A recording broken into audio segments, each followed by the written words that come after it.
EDX Mechanics 1, Work Energy Power 1, Work and Energy. Kinetic Energy. Energy is the capacity of a physical object or system to perform work.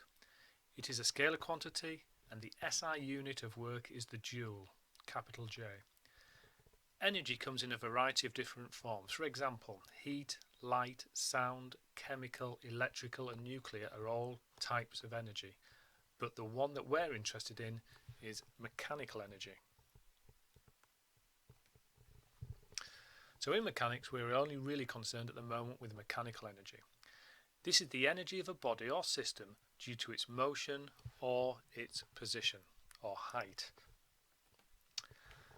Mechanical energy due to the motion is known as kinetic energy, and mechanical energy due to its position or its height is known as potential energy.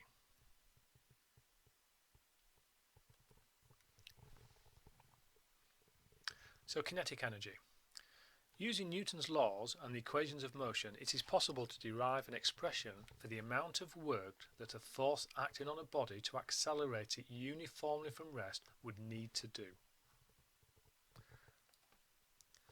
So for a body travelling at a uniform speed v, the amount of work needed to get it up to speed v will be the kinetic energy stored, and that kinetic energy equals a half mv squared, where m is the mass of the body in kilograms and v is the speed of the body in meters per second.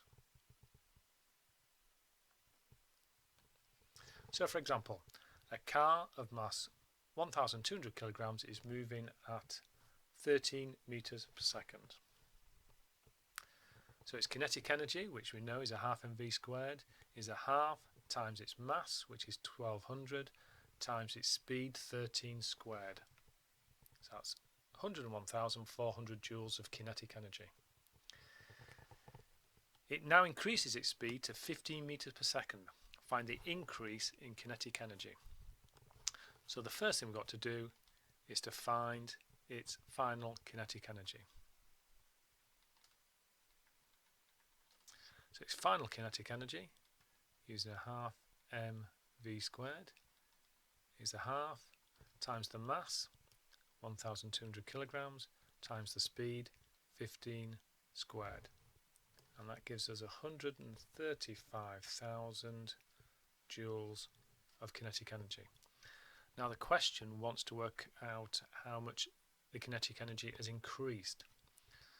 So if we're looking for the increase in kinetic energy, here it will be the final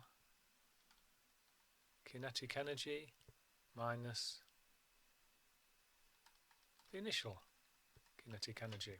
So the increase, we ended up with 135,000 joules.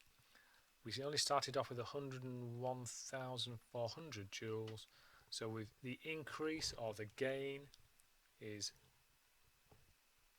33,600 joules, or if you prefer, 33.6 kilojoules.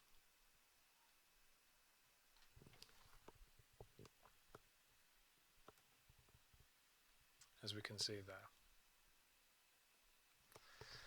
In this example, a middle distance runner of mass 68 kilograms can run at a steady 5 meters per second, or they can sprint for a short distance at 10 meters per second. Find the kinetic energy at each of these different speeds. So firstly, at 5 meters per second, the kinetic energy of the runner would be a half times the mass in kilograms, that's 68, times the speed, which is 5 squared. So that is 850 joules of kinetic energy. So we're going to double the speed now, so that's 10 meters per second. The kinetic energy is a half times the mass in kilograms times the new speed in meters per second, so that's 10 squared, which is 3,400 joules. And it's probably worth noting here that although we've doubled the speed of the runner, we've got far more than twice the kinetic energy stored, as we can see there. So in this example, a van of mass 2.5 tons travels at 72 kilometers per hour, suddenly brakes and reduces its speed to 54 kilometers per hour. Find the loss in kinetic energy of the van. The things that stand out here is that it's reducing its speed, and we are looking for a loss in kinetic energy. So the first thing we need to do is to convert the kilometers per hour into meters per second. So if we start off with our 72 kilometers per hour and we want to convert it into meters per second, the first thing I would do is, if I times by 1,000, we're now in meters per hour, and if I divide by 3,600, we'll be in meters per second. This gives me a speed of 20 meters per second, so we need to be in the correct units. If we do the same for 54 kilometers per hour, we get a speed of 15 meters per second.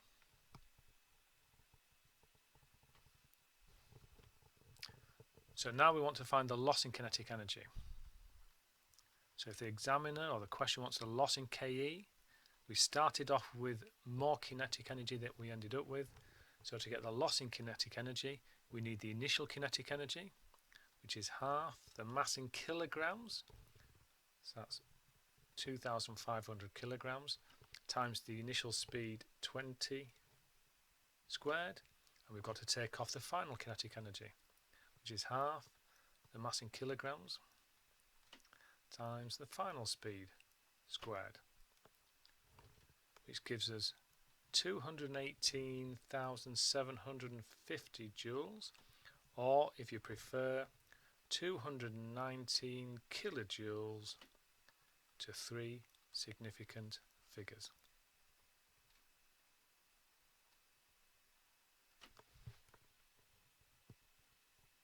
As we can see there. In the next session, we're going to be looking at the work energy principle.